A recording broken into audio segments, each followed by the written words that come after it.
अफगानिस्तान पाड़ेसरी ऐं बिरादर मुल्क हुजण जो हक़ अदा न करे रहियो आहे।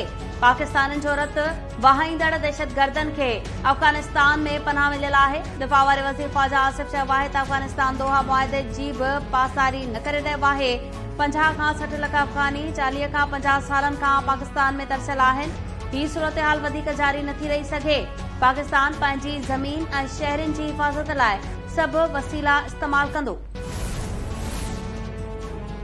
परॾेही वज़ीर ऐं पीपी चेयरमैन बिलावल भुट्टो ज़रदारी दाबे जी इकोनॉमिक ज़ोन मंसूबे जी पीढ़ जो पत्थर रखंदो। पब्लिक प्राइवेट पार्टनरशिप तहत तामीर थींदड़ मंसूबे जी तक़रीब कुझु देर बाद शुरू थींदी। बिलावल भुट्टो ज़रदारी तक़रीब खे ख़िताब बि कंदो। वरी वज़ीर मुराद अली शाह चयो आहे त दाबे जी स्पेशल इकोनॉमिक ज़ोन पाकिस्तान जो सभ खां वॾो मंसूबो आहे। मंसूबो जदीद तरीन इंफ्रास्ट्रक्चर सां गॾु आहे। सीड़पकारनि खे बहितर माहौल फ़राहम कंदो।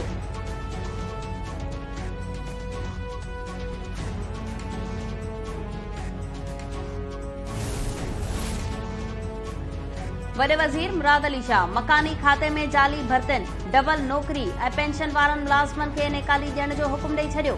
मकानी खाते ऐं फाइनेंस डिपार्टमेंट बाबति इजलास जी सदारत दौरान मुराद अली शाह चयो आहे त मकानी खाते जे समूरनि मुलाज़िमनि खे पघारूं नथियूं मिलनि। असां चाहियूं था त मुलाज़िमनि खे वक़्त सिर पघार मिलणु घुरिजे।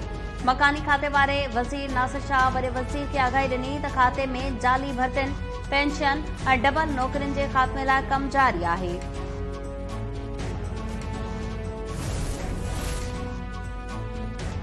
मुल्क में महांगाई ते ज़ाब्तो न आयो। गुज़िरियल हफ़्ते महांगाई जी शरह में 0.2% रिकॉर्ड।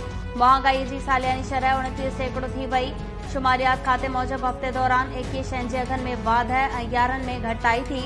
खंड 20 किलो वारो अटे जो थेलो ऐं बेज़ा महांगा थिया।